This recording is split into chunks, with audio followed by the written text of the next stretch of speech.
New Thought Media Network.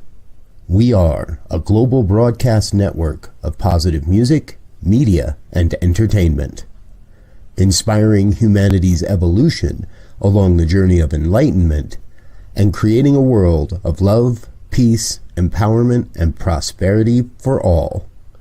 New Thought Media Network. Positively inspiring.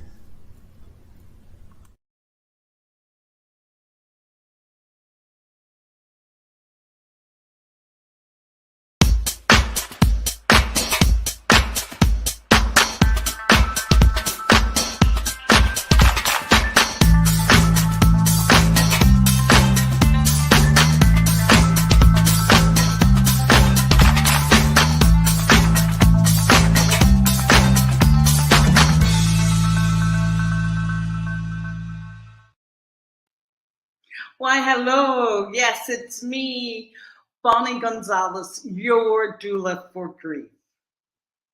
About me, I'm a grief coach, a registered nurse, a licensed soul collage facilitator. All that and a human being right here on the planet with you. And I just want to say happy holidays to all. And by the way, today is the first day of Kwanzaa, which that principle is umoja, which means unity. To strive for and maintain unity in the family, community, nation, and the race, whatever race you identify with, maintaining unity. And I like to feel that that's what your doula for grief is doing today. To bring unity around grief, bring unity around grief in the family, in the community, the nation, and even as our races heal. So being in unity is what the theme is today. The theme of Kwanzaa is today. But my theme for today, for your doula for grief, is holiday grief, how to navigate those waters. And just to think about it. Yes, we are right here, smack dab in the middle of the high holy holidays, which really started back with Halloween, straight through Thanksgiving, Hanukkah, Christmas, now Kwanzaa. Then we're going to have New Year's Eve, then New Year's Day. And for some, even the Super Bowl is a high holy holiday of sports, just to make you laugh. Okay, and with all of this activity swirling around us, around you, you may find yourself not feeling so festive, especially if you're grieving. And that grief could be grieving around the loss of a loved one, the loss of a friendship, the loss of a lifestyle, loss of health, loss of a job. You know, the empty nest syndrome, finding yourself suddenly alone. And those are just an example of a few of the many losses that we experience. And just remembering, grief is caused by loss. Loss is what we experience. Grief is what we feel. And so today, that's what we will be discussing. And I just have the best of guests today. Every guest I have is special, phenomenal, excellent. Today, we're at the creme de la creme with Rev Verona Garland, who is joining us. And Rev Verona comes to us today as an Emerson Theological Institute credential, interfaith, and religious science minister. The recent launch of Uniting in Love, which celebrates life's passages. Her joint ministries, quote, Blooming Truth Global Ministries, expansively serves in delight, joy, exhilaration, and sacred thanksgiving. Reverend Verona's ministerial endeavors include inspirational speaking, spiritual counseling, curriculum writing, teaching, play shops, and global explorations of oneness. She specializes in abundance mentoring, prospering possibilities, and ageless source and supply teachings. Wow, that's a lot. As a certified freedom coach, she brings emotional integration processes to the depths of transformative growth. So just help me welcome Reverend Verona Garland to our program today. And just thank you for saying yes. Thank you for answering the call of yes to this program today. I'm just super delighted that we get to have, almost an hour together, which will fly by. So I just want to jump right into things with you. But I thought maybe, Reverend Verona, before we discussed our theme of holiday grief, just maybe telling us a little bit about your philosophy or your insights into grief. So welcome. Thank you. First thing I want to say, thank you for the welcome. It is such an honor and a blessing to be here during the high holy days and also all the high holy days, which, as I so appreciate you said they started with Halloween, and even we can go back to Diwali because that's the festival of light. So the high holy days, which carry on until, I'm not quite sure about the Super Bowl, but carry on at least through the beginning of January. And also the what I like to call the high holy days is an expression of, the darkness and the light, because it's all of us in our humanness accepting and navigating and embracing and embodying the darkness and the light and figuring out, where do I stand in all of that and where does it all fit? And so for me, it flows right into grieving, because when the light leaves us, we may have some superficial grief, or we may have some really depth of grief, that we're thinking in our humanness that the light is gone. And so perhaps the light from within might even be gone, which of course it doesn't happen. It's the eternal flame, like an eternal flame that you might have at a cemetery. It is an eternal flame within and as each one of us. However, the grieving for just what you said about what we experience is the loss. And then what happens emotionally is the grief. Yes. And that is so profound, Bonnie. Thank you so much, because sometimes we may not even know we're experiencing loss, or we may be acculturated to just accept loss. That loss is just a part of who we are, that whole thing of, well, just take it, just stand up, take it, accept it. However, for my personalization or my adventure even in grief is that grief is something that's really important. And the importance of it is that it activates all sorts of other learnings and healings, opportunities for growth within and as us. And the other great thing about grief is some emotions we can run and hide from.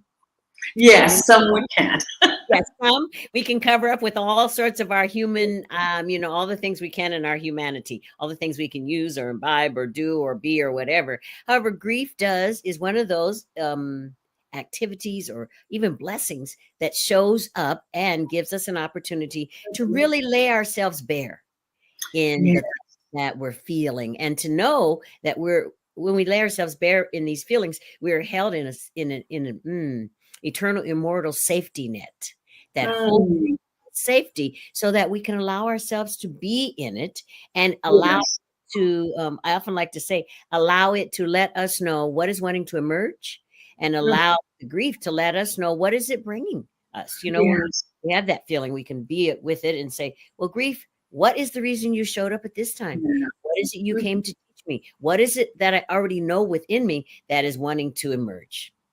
Right. And there's a couple points I want to make, but I'll make this one first. Excuse me. Is that in grief, I say, nothing gets our full attention the way grief does. Nothing gets our full attention. And that's where That's where the process starts. It's got our attention. What am I going to do with it? Where I'm going to go with it? There's one thing I do want to say to kind of set the stage as to why grief can be or feel so more intense during these holiday times. It's you think about the days have gotten super short.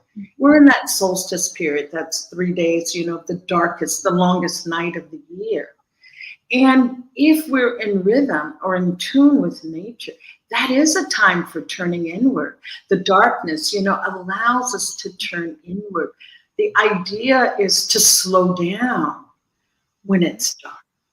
But with our holiday seasons, we're revved up. So just setting that stage for why grief can feel so maybe more intense, because nature wants us to slow down, but society says, no, you got to get that shopping done. You got to get that holiday party planned. What do you mean slowing down? So with that said, that's what I wanted to just say that can set that stage for grief to a little bit more intense. I'll just use the word intense. And so back to your point too about now grief has got our full attention. What's going to happen? What's going to happen? How you move, maybe I'll take the word lean into it. What do you advise around that? Leaning into those emotions or those feelings that come up? Well, first, thank you, Bonnie, for clarifying that around this holiday season, what we call the holiday season, what's happening with the grief in the holiday season and why. And I love it because you used the perfect word to me, intense. It can feel very, very intense during this time. And part of it, as you and I know, and I think you alluded to, is that there's a lot of expectations on us at this time. Yes. There's a lot of, just what you said, going here, there, hither and thon, doing all these sorts of things. And it maybe sets us up for anticipating that something is happening on the outside versus what's happening on the inside. And so what I'd like to point out too is that really we're in a gestation period now. We're in, and really is really like a gestation period of grandeur. However, the knowing that the ways in which we get to know that is accepting in faith and trust that something is growing, something is gestating, something is developing itself. And just as you said, in the darkness, because we're in that time of the darkness at this time. So that the ways in which we might be able to address the grieving that we're having at this time of the year is to allow ourselves to even go to an analogy of just thinking of when you plant a seed, that seed stays in the darkness. Yes, it goes up in the dark. And I have to say, in all transparency, I have been one of the kind of gardeners. Interesting, you switched my name to that today because and I have been in the past, I have been this sort of gardener that planted something, waited a week, and then went and kind of jostled the plant or really, moved the dirt around or whatever, which was to me knowing that, where is the trust and faith in this planting? Where is it versus being in a place of trust and faith, just like, like Neville Goddard says that faith and trust is belief in unseen reality.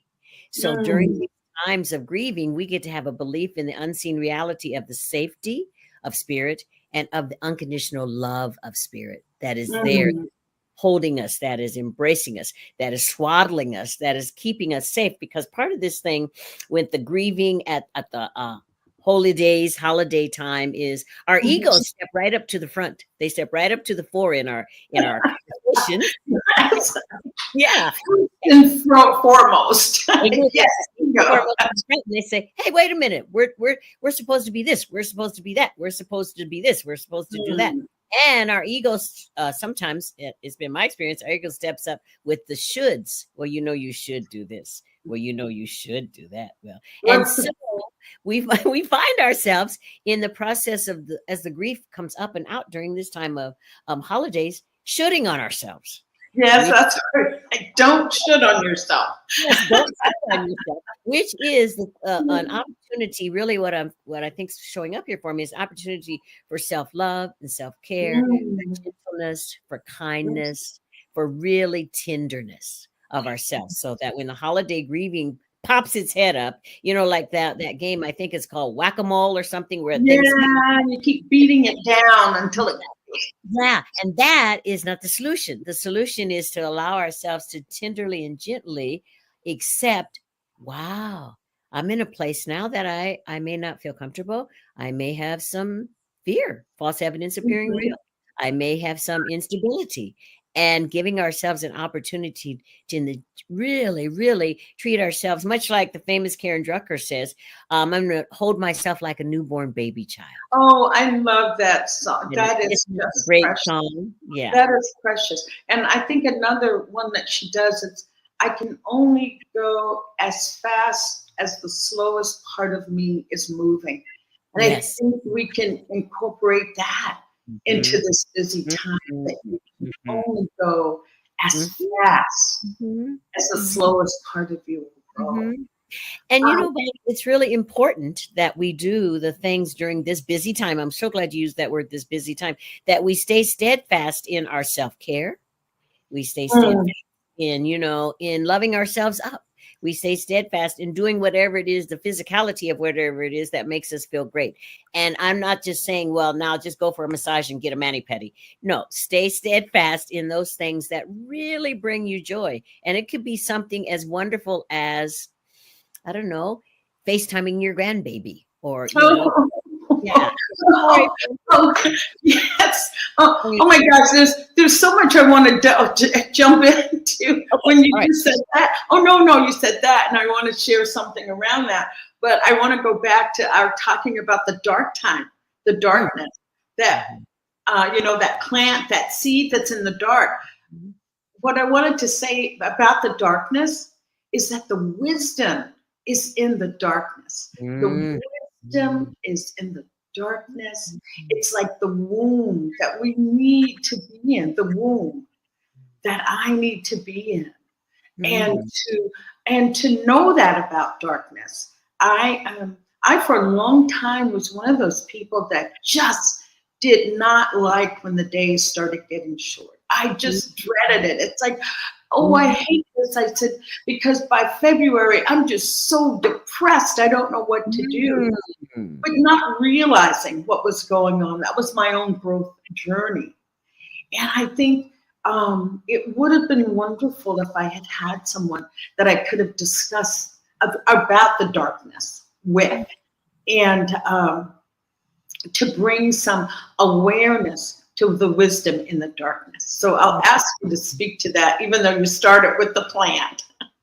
Oh, well, thank you. No. And really the wisdom in the darkness, I love that the phraseology you use that, or the languaging you use for that, because that's where the wisdom is, in the darkness. I was looking at a card today that was saying that, the greatest developments happen in the darkness, and in the darkness of not knowing, possibly, in that darkness, not knowing what comes next.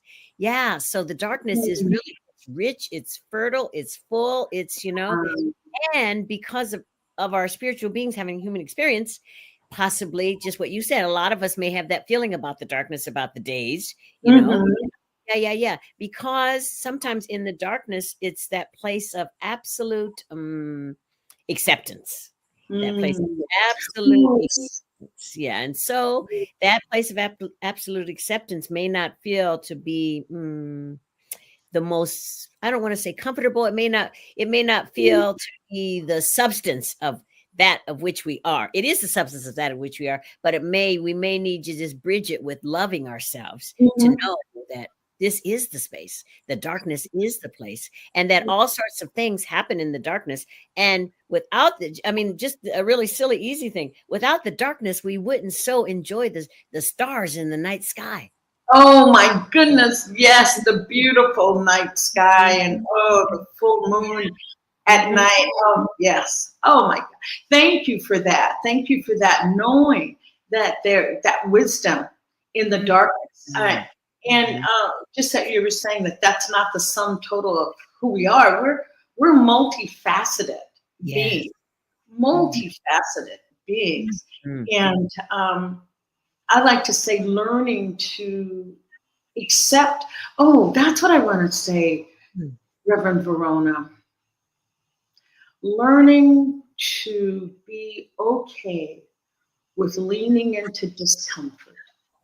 Yes. Learning to be okay with discomfort and being uncomfortable, being, sad, leaning into those emotions. I'll let you speak to that, and I'll get back. All right. Okay. And I love that you brought that up, and we skipped over that a little bit, but the leaning into it, the admonition to lean into it is really wonderful, because it gives you an opportunity to be a part of it, but also to possibly keep yourself grounded in that you already know is a safe space. So if we allow ourselves to lean into it, and really what we're doing is flowing into it and flowing with it and as it, but that feeling of leaning into it, I love that verb, because it is the feeling of releasing, surrendering, letting go, as well as knowing that I'm already grounded. I'm already absolutely centered. And that grounded centeredness holds me, it keeps me safe, and it gives me direction. Oh, yes. I love As that. Lean into it. Yeah. And the other thing about leaning into it is kind of what just showed up for me, is that leaning into the darkness, because leaning into this feeling is leaning into the darkness. A lot of times we, as in our humanness, may feel that we, especially in times of grief, it may be a challenge to realize or accept or even discover that the light is still within me, that that the light is still there. And so a lot of times when we're grieving, we may feel like we're the lampshade instead of knowing that we're the light. Wow. That darkness that we may feel is just covering up something that really is the light of revelation, the light of understanding, the light of determination, the light even of discipline, the discipline of loving ourselves, living on purpose, and being the truth of who and what we are. However, I love what you said about the leaning into it, because it gives us an opportunity to know that we are part of this activity versus just, because sometimes we might think, well, I planted my seed, this gestation thing, I planted my seed and I just sit. Instead, it's to give us an opportunity to know that we are bringing it forth. Yeah. Yes. I think too, 2 points I'll make. I think too, sometimes people don't want to lean into that uncomfortableness, because think about, we're in the holiday season. 'Tis the season to be jolly, fa la la la la. Who am I to say, oh my, I'm not happy right now. I'm truly sad right now. And to know, I just want to make this point, to know that you can lean into it and not be swallowed up by it, not to be taken under by it. I think that is a fear. I don't want to go, that's expression, isn't it? I don't want to go there. I don't want to go there. It's like, but sometimes the going there is the way to get out of there, to just go through it. There was, I think her name was Reverend Karen Carnes, and she was saying, there's nothing wrong with going through a really difficult time, a really difficult patch. Okay, but just keep going. Don't stop and buy a condo there. Don't take residency there. That is it. Feel into it and keep moving through it. You don't have to. Everybody has I want to honor where people are and not say that whatever you're feeling is bad, whatever you're feeling, so that you could put it forth, bring it forth. And talking about that, because I just had that thought of, then what do you do when you feel like you can't get through that? And we'll talk about that with some ways of getting through some difficult times. And I loved what you said about the light and the lampshade, that sometimes you feel like you're the lampshade. And I know that you're a beautiful flight attendant for a long time. And it was this Buddhist passages that I was reading. And it's like, even when it's raining, if you got in a plane and got to be above those clouds, the sun is always shining.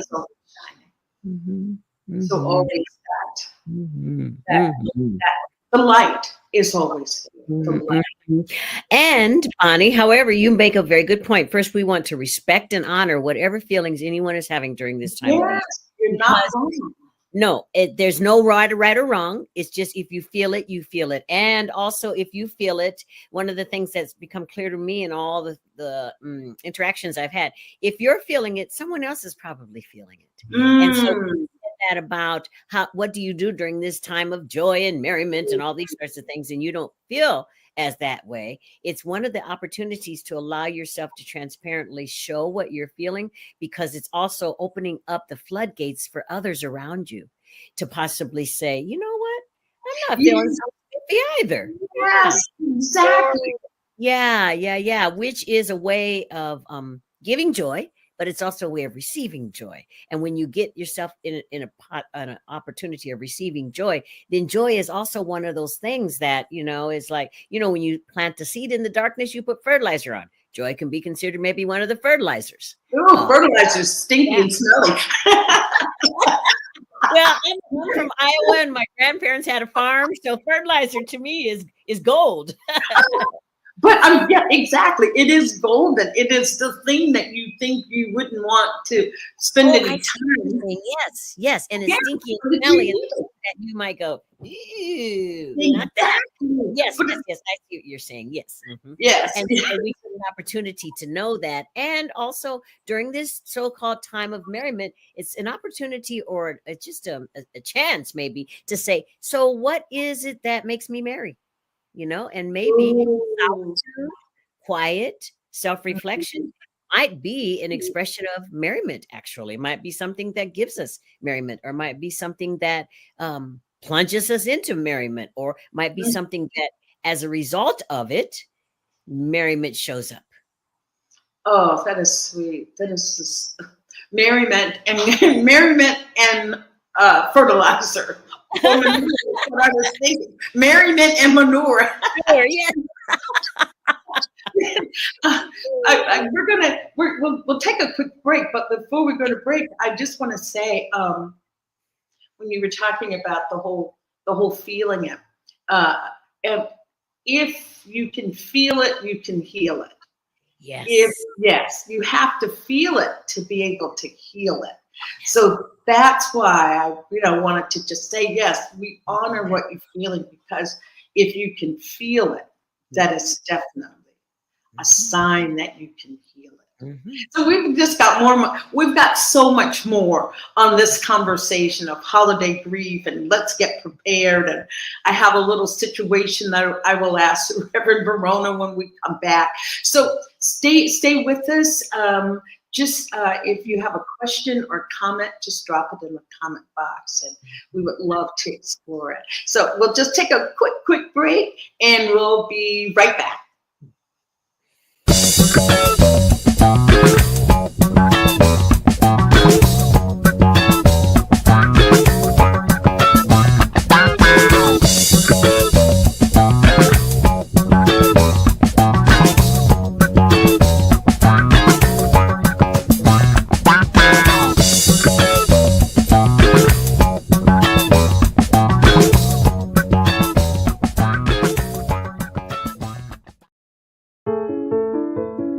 New Thought Media Network. We are a global broadcast network of positive music, media, and entertainment, inspiring humanity's evolution along the journey of enlightenment and creating a world of love, peace, empowerment, and prosperity for all. New Thought Media Network. Positively inspiring.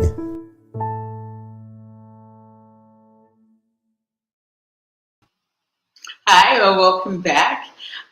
Still, our theme today is navigating holiday grief or holiday grief. And let's get prepared with my really beautiful guest, Rev Verona Garland, who's here with me and having a great conversation around grief and those emotions that come up. And I wanted to just ask Reverend Verona to come back in. Yes, there she is. And continuing this sweet, sweet dialogue, I wanted to go back to the point that you were talking about. I was saying about leaning into it. And I think you started to say some words around talking through it, talking through what those emotions may be that come up at this time of the year. So I'll ask you to continue with that thought, if you will. So when we have an opportunity, I love it so much that you said leaning into it, because for those of us spiritual beings having the human experience, sometimes when we have feelings, what is our first response is to do something versus to be something, because we're in the beingness of ourselves is when the change happens, is when things unfold. So the talking about it or talking with ourselves about it, I recommend, and I do it with myself, and I suggest it, having a conversation with yourself about it. When you're really in like the grief of the holidays, allowing yourself to have a conversation with you and honoring the answers that you get from you. Yes. And really having a talking point and saying to yourself something like, what is it you're feeling? What is this about? And what is it? In what way would you like it to unfold and evolve? In what way? And we have all the answers within us. Of course, if we go into the stillness and listen, the answers are in there. Our intuitive voice speaks to us just like tapping us on the shoulder in its most wonderful, glorious voice, and lets us know what the answers are. So if we first talk about it with ourselves, and then give ourselves an opportunity to talk about it with our loved ones. Yes. Oh, yes. Talking about it with our loved ones. Could I add something about talking to our loved ones about this? Absolutely. I really recommend or invite you to have conversations with your loved ones around holiday grief before the actual big event happens, before the day that you show up with grandma's pumpkin pie and somebody wants you to make grandma's pumpkin pie. That was sacrilegious that you would try to have. Before that day comes, talk about what it is. For my family, yesterday was my mother's birthday. She was born on Christmas Day. Oh. It was for her. It was truly a double-edged sword. Yes, it is. Yes, because everything's around Christmas. So when we called her, first thing we had to say was "Happy Birthday." None of that Merry Christmas stuff. Happy birthday. When you showed up, you better have the two gifts: the birthday. Yes. The Christmas, unless you were buying her a car or something that really was a big financial setback. But I just want to offer that to say, have these conversations. Like, what is it? We have New Year's Eve coming up. So what is it that gets triggered around that for New Year's Eve? Talk about that before then. Are you going to have the black eye? Well, from my culture, from African American Southern living culture, you have to have black eyed peas and collard greens on New Year's Day, because the black eyed peas are the change and the collard greens are the green, money. And so you're going to have that. If you're not going to have it, maybe if it means a lot to somebody, it's just about really keeping dialogue open, maintaining the dialogue. And yes, go ahead. I'm so glad you said that, because that was in my mind. It didn't come out of my mouth. Yes, have these conversations before, and have conversations with yourself before it happens, because a lot of the grief I think that we get an opportunity to experience over the holidays is because of expectations. Yes. also maybe even and I really don't like this word, but it's expectations, and it's also assumptions. Ooh, assumption. Ooh, oh, can you speak more to? Can you Yeah. speak more to that causing Yeah. holiday grief? Yes, Assumption. yes, because that's the word that I said I don't kind of like, but however, it's a very important word, and because we may assume that things are going to unfold in a certain way. We may assume that I may assume, I'm going to use the I messages. I may assume that's what's in my head is what all those people who are having holiday with me, it's in their head. And so Mm-hmm. I may assume that things happen in a particular way, and that is not at all the way that the universe has it happening, or it is not at all the way that the people I'm celebrating with have it in their head. Yeah, Right. so it's really easy to make assumptions about just what you were saying, like about New Year's and the Black Eyed Peas and the grief. Yes. And even though I'm going to use full transparency example, even though you and I are both African Americans, you said it was a cultural Southern norm. Yes. I was raised in the middle of the United States in Iowa as an Oh, African American.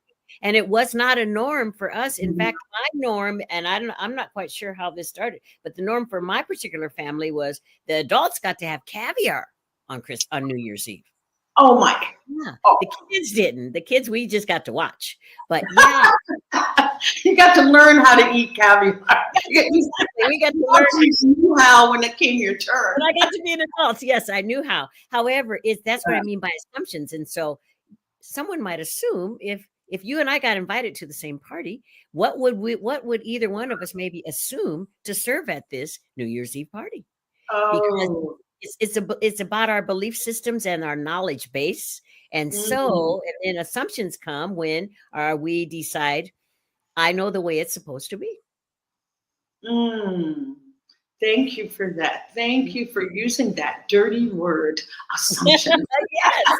I know you were hesitant about that.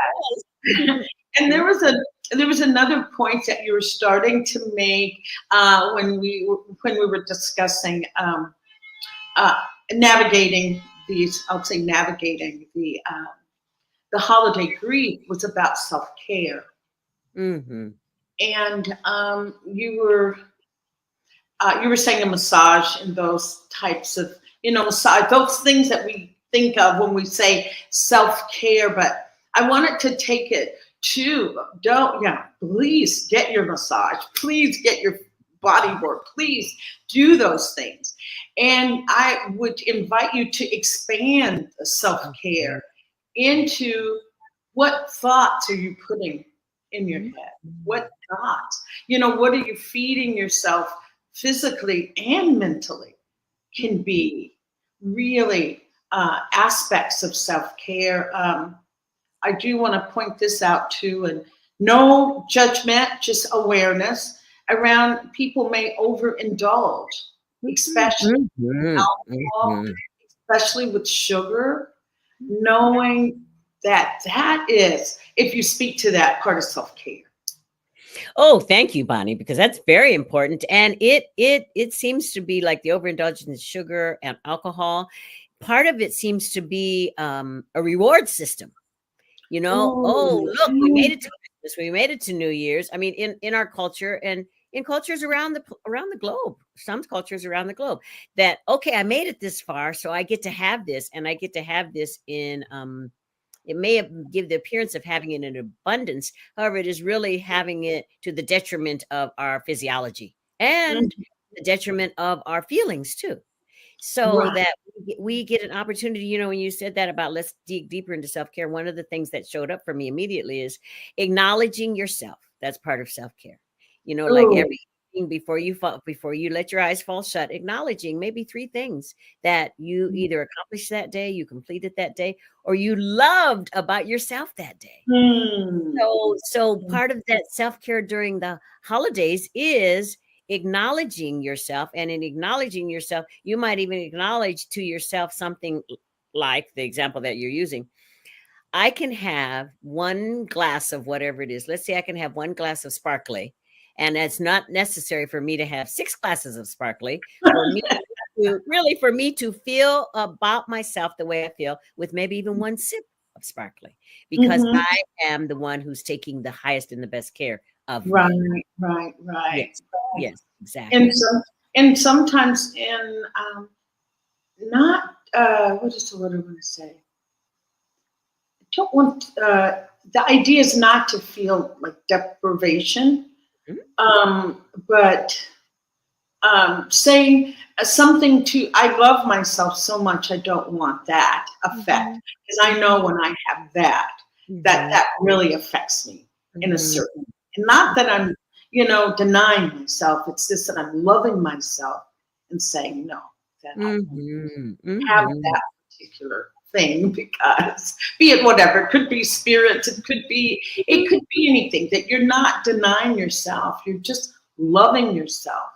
And that is a part of self-care as well. Bonnie, that's very powerful and very profound, that I'm not denying myself, I'm loving myself. And also that kind of fits into something that a very, very, very profound modern mystic says, which is we get to place ourselves in the blissipline of discipline. Oh, blissipline of discipline. Oh, I'm going to write that down. I won't write it down right now. Well, that's Reverend Dr. Michael Bernard Beckwith, of course, and the blissipline of discipline, that we get to stay in a place of disciplining that the discipline of loving ourselves.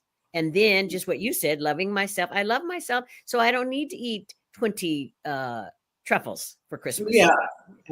And then we get to stay in that. And then when we really embody and let that discipline pour through every atom and fiber and molecule of our bodies, then it can bring us to a place of sheer blissipline, where we say, this is who and what I am, and this is who and what I am all the time, not just during the holidays. Right, exactly.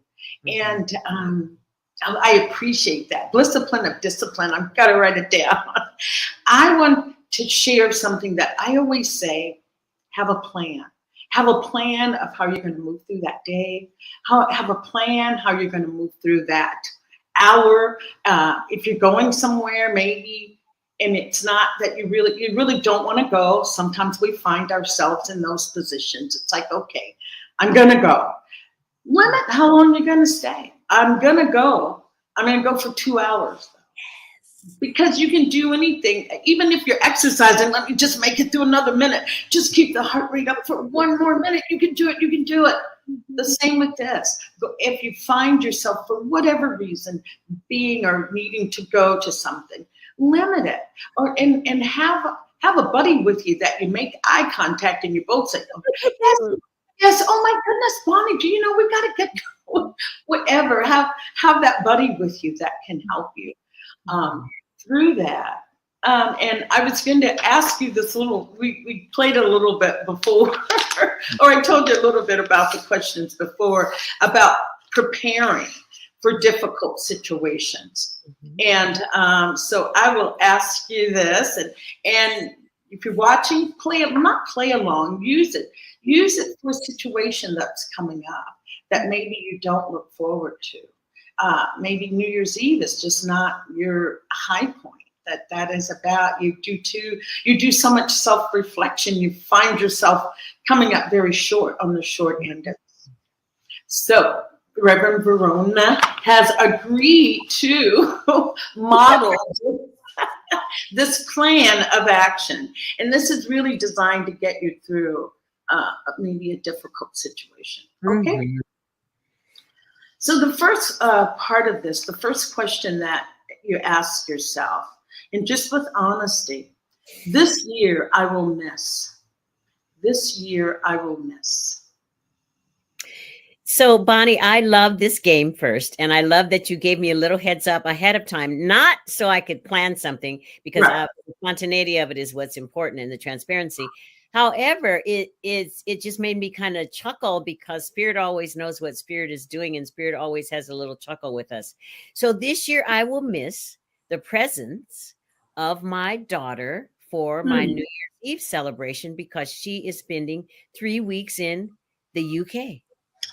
Wow, good for your daughter, but Boo for us. And, yes, exactly. Well, and the reason, No. I mean, there's a lot of reasons that I will miss, but what I miss is that usually on New Year's Eve, I have the honor of doing for my spiritual center the burning bowl ceremony.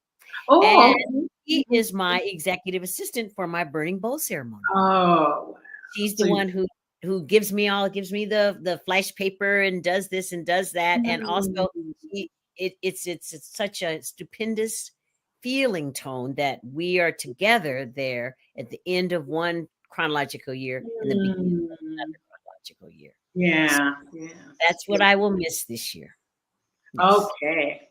And this year I fear that. This year I fear that.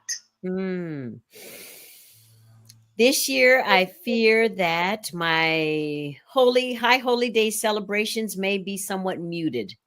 That year, I fear that the zest and the verve of the celebrations may not occur. I feel that the opportunity for solitude may undermine my opportunity for celebration and whiz bang and all those things that are part of the holidays. Yes, yes. Okay, wow. Okay, I wish that. I wish that. Thank you, great genie Bonnie. I wish that. I wish that the joy, the verve, the exhilaration, the excitement, the enthusiasm of holidays past deluges my very being in every second of every moment of every activity and interaction of the holidays. Wow. And so it is. But that's not a part of it. Yes, I just felt that. I felt that in my own being. Okay. So knowing that you will miss your daughter for the holiday, feeling that the pizzazz and the zest of the holiday will bypass you, and that you wish that all this tremendous joy descends over you from past holidays. So with all of that, so I plan to. So I plan to immerse myself in love so that the benevolence and the adoration and the cherishment and the absolute just joyousness of the holidays knows itself as and through me, as and through everything I touch, taste, sense, hear, feel, and as and through every other being of light that I interact with. That is beautiful. That is just beautiful. I invite all of those, and everyone that's listening, to really take that exercise with you for any situation that you foresee. And Reverend Verona, I already feel better for whatever. I feel joyous for whatever. Oh my gosh. Yes. Gosh, thank you for sharing that. And I want to be very vulnerable and very transparent with my own desires for the holiday.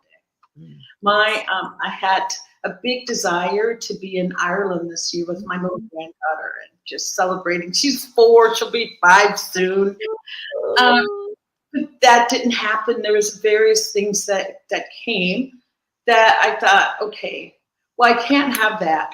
Let's get prepared for Christmas Day. What am I going to do? I said, I'm going to call them first thing in the morning. Their first thing in the morning is like midnight here.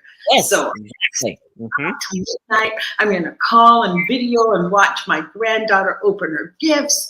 And then I'll call again in the afternoon when they're having dinner and see how the day has unfolded and see their holiday meal. And so that was my plan. That's how I plan to navigate a difficult day for me.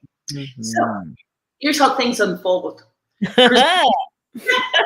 Christmas Eve, it's the Noche Buena, which is celebrated in the Latin culture. So Christmas Eve you have. So of course I was already up at midnight and I call and nobody answers. I know. Yes, this is what I mean about that point. Okay, I call and nobody answers.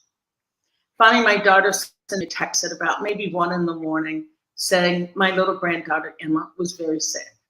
It had the flu. She was up all night.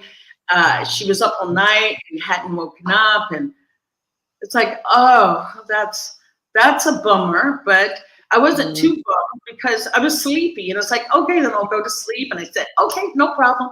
I will call you at 4, at 8 when I wake up. Okay. I call, no answer, no answer, no answer, no answer. By then, I'm not feeling so. And then finally, my daughter sends me a text saying, I am so exhausted that I can't even talk to my dog. I can't even talk to you now. I'm so exhausted, I can't talk to anyone. Can't even talk to my dog. And I just thought, and then so that text went away.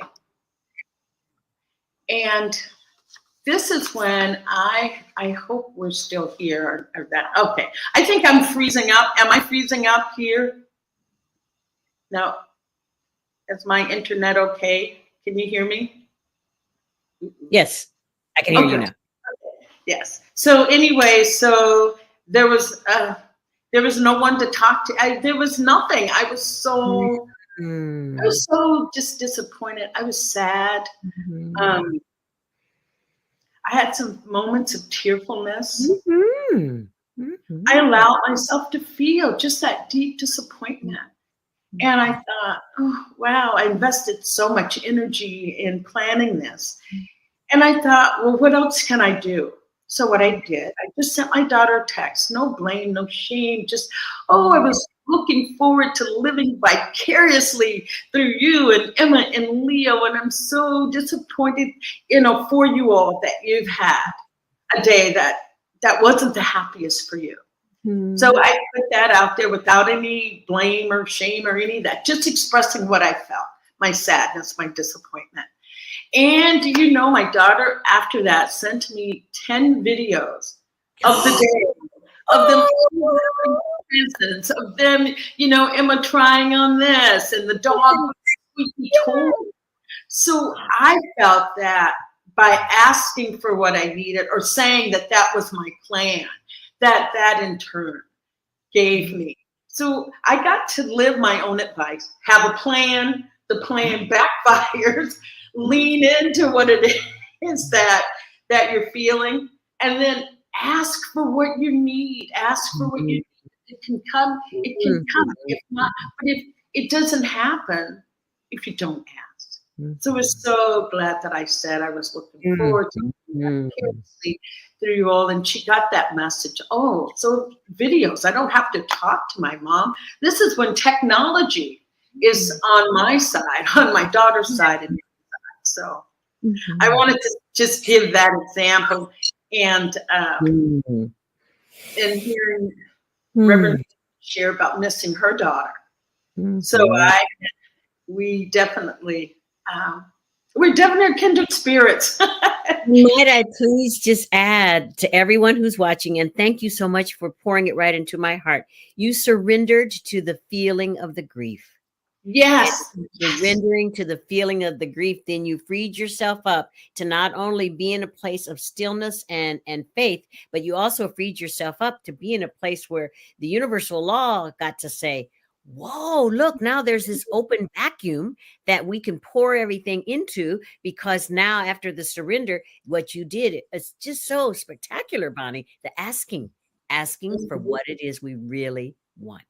Exactly. So thank you for sharing that. And come New Year's Eve, I'll be thinking of what you just shared with us when my daughter is. Yes. So, that is just, and just knowing that, Reverend Verona, if you and I are moving through this, so is someone else. Yes. So is someone else. That when we share our truths with each other, we heal together. And not feeling like we've got to keep the happy face and what is that toxic positivity? Yes, that we can just be real. We can be human with each other. Yes. And I would like to ask too, or say too, find a friend. I think, Reverend Verona, you alluded to that, finding someone to talk to, finding a friend. And if you don't have a friend, don't be ashamed to reach out for professional counseling. That's what it's here for. That it's a gift. It's a gift to be able to take care of, to have counseling and coaching. Because the whole idea is to be heard, to listen, to listen. And that's what we're all here for. So this is just beautiful. Reverend Verona, you're just the best of the best. And I knew that the time would go by fast. I just didn't realize it would go by this fast. It's like I knew it would whiz by. But before we close, I would like to thank you, Joe. Joe is our producer. Let's give him a shout out, Joe. Joe, yay. Oh, we love you. There's Reverend Verona's website. Reverend Verona, is there anything that's coming up for you that you'd like to share with us, where we can find you, view you, be with you? Well, we are having at Agape Bay Area, the center where I am the assistant minister, we are having our Burning Bowl ceremony on the 31st of December from 6:30 to 7:30 Pacific time. And you can go to Agape Bay Area website and you can just click on there. It's Zoom. It's live on Zoom. I mean, it is on Zoom. It's not live. You can be in your PJs if you so desire. Or your comfy clothes. And that's the next place that you can see me. And also I'm speaking at Brentwood Inspired Living Center on the first day of January. Brentwood. January 1st. And that is live. However, you can do Zoom and Facebook Live, and you can go to their website, BILC, BrentwoodInspiredLivingCenter.com, and get the particulars, and also either push on the button, or I would love to see you that morning live and in person. That would be even better. Do you, I know you don't call them workshops, but do you have any play shops that are coming up? The play shop I have coming up is on January 1st at Brentwood Inspired Living Center, another Burning Bowl play shop, which is what I'll be doing for Agape Bay Area. However, for the upcoming year, so far, I don't have any play shops planned just yet. But thank you for asking. That is wonderful, wonderful. Well, I know that you'll be joining me for Vista Conference on February 23rd, I believe. And that is a Vista Conference through Centers for Spiritual Living. Where I get an opportunity to be your strong support. Yes, I can't wait. I'm so excited for that. And I'm just truly excited that we are able to have such deep, heartfelt conversation. That just excites me. And it's like, this is the stuff that I feel life is made up of. This is how we heal. This is how we heal. As I said, the superpower of grief is healing. And Reverend Verona and I think, have just really modeled that for those out there to see, and to see that you can still come away smiling. It can still, there's a balance. There's a balance here, sharing the sadness and sharing the joy. So with that said, I give thanks to Reverend Verona, and I want to give thanks to New Thought Media Network, and that is the platform that we're on. And you can check it out, New Thought Media Network.org, New Thought Media on Facebook. There's a Facebook page, and there's just so many beautiful shows that are broadcast through New Thought Media. And also make a donation to New Thought Media. Joe, can you put the donate button, the donate banner up? And just know that you can give so that we can continue to have beautiful programming that Reverend Verona and I are sharing our love for you on. So I think it's New Thought Media Network.org. Donate, I believe, is what it is. And you can check it out. Yeah, check it out. Go to Facebook New Thought Media, and you can see there also how to donate. And to everyone, just happy holidays. Again, it's the first day of Kwanzaa, so let's continue to be in unity wherever we are, unity in our community. Love to all. Happy holidays. See you next time, Reverend Verona. You're a rock star. Thank you. Thank you. Love you. Love you. Thank you. Bye-bye. New Thought Media Network. We are a global broadcast network of positive music, media, and entertainment, inspiring humanity's evolution along the journey of enlightenment and creating a world of love, peace, empowerment, and prosperity for all. New Thought Media Network. Positively inspiring.